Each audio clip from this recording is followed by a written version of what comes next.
ଆଜି ଚିକେନ୍ ତରକାରୀଟା ବହୁତ ଭଲ ହେଇଥିଲା, ମାନେ ଟେଷ୍ଟ ଭଲ ହେଇଥିଲା। କହୁଥିଲେ ଆଜି କେମିତି ହେଇଛି ଚାଲନ୍ତୁ ଦେଖିବା। ଆଜି ହେଉଛି ଶୁକ୍ରବାର, ଆମର ଯେଉଁଦିନ ଆଇଁଷ ହୁଏ ମୁଁ ସେଦିନ ଚୁଲିରେ କରେ। ଗ୍ୟାସ୍ରେ ଗଲେ ପୋଛାପୋଛି କରିବାକୁ ପଡ଼ିବ, ସେଥିଲାଗି ମୁଁ ଚୁଲିରେ କରିଦିଏ। ଆଜି ହେଲା ଚିକେନ୍। ଦେଖନ୍ତୁ ଚିକେନ୍କୁ ମୁଁ ଧୋଇ ଧାଇକି ତାକୁ ରେଡ଼ି କରିକି ମସଲା ବାହାର କରି ମସଲା ବାଟି ନେଲି। ବାଟି ନେଇକି ଚୁଲିରେ ଆଜି ଚୁଲି ବହୁତ ହଇରାଣ କଲା। ଆଜି ଧୂଆଁ ହେଲା ପ୍ରବଳ। ସେ ଯାହା ବି ହେଲେ ମୋର ତେଲ ଗରମ କରି ପିଆଜକୁ ଜାରିକି ସେଥିରେ ମସଲା ପକେଇକି ମସଲାକୁ ଜାରି ନେଲି।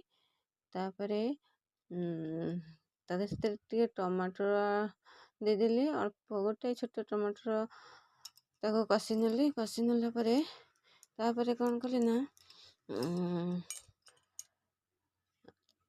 ହଳଦୀ ଗୁଣ୍ଡ ଦେଲି, ଆଉ ତାପରେ ସ୍ୱାଦ ଅନୁସାରେ ଲୁଣ ଦେଇଦେଲି।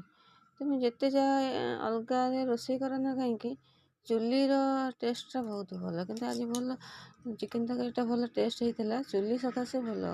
ଚୁଲିରେ ଯେତେ ବି ଆଇଁଷ ତରକାରୀ କର ତୁମେ ଚୁଲି ଟେଷ୍ଟ ଅଲଗା କେଉଁଥିରେ ହିଁ ହେବନି। ତାପରେ ମୁଁ ଗରମ ମସଲା ଟିକେ ନାକୁ ଦେଲି, ଆଉ ଲଙ୍କା ଗୁଣ୍ଡ ଦେଲି, ଆଉ କିଛି ମସଲା ଦେଲିନି। ଆମର ପ୍ରାୟତଃ ଚିକେନ୍ ହେଲେ ଅଲଗା କେତେ ମସଲା ଆମର ଦିଆ ହୁଏ ନା, କେବଳ ପିଆଜ ରସୁଣ ଅଦା ବାଟି ଦେଇକି ତା ଦେହରେ ଲଙ୍କାଗୁଣ୍ଡ ଟିକେ ଥିବ ପକାଇବା, ନା ଚିକେନ୍ ଗରମ ମସଲା ଟିକେ ପକେଇକି, ଆଉ ତରକାରୀ ହେଇସାରିଲା ପରେ ଗରମ ମସଲା ଟିକେ ପକେଇ ଦେଇକି ତରକାରୀ ଓହ୍ଲେଇ ଦେଉ।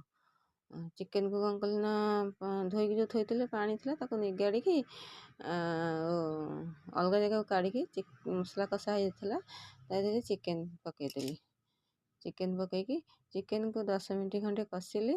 ତାପରେ ଏଥରକ ଚୁଲି ଟିକେ ଭଲସେ ଜଳୁଛି ବୋଲି ଭିଡ଼ିଓଟା ଟିକେ ଭଲ ହେଉଛି, ନହେଲେ ଭିଡ଼ିଓରେ ଧୂଆଁ ହେଲେ ଭିଡ଼ିଓ ଭଲ ଦେଖାଯାଉନି। ତାପରେ କଷିଲା ପରେ ପାଣି ଦେଇଦେଲି।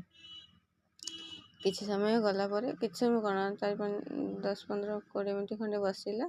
ତାପରେ ମୁଁ ଗରମ ମସଲା ପକେଇକି ତରକାରୀକୁ ଓହ୍ଲେଇ ନେଲି।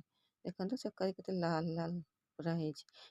ଆଉ ତାପରେ ବାଢ଼ି ନେଲି ଖାଇବା ପିଇବା ପାଇଁକି। ଆଉ ଖାଇଦେଲୁ ବାଢ଼ିକି। ଏତିକିରେ ଭିଡ଼ିଓ ଯଦି ମୋର ଭଲ ଲାଗିବ ଲାଇକ୍, ସେୟାର, କମେଣ୍ଟ, ସବସ୍କ୍ରାଇବ୍ କରିବ।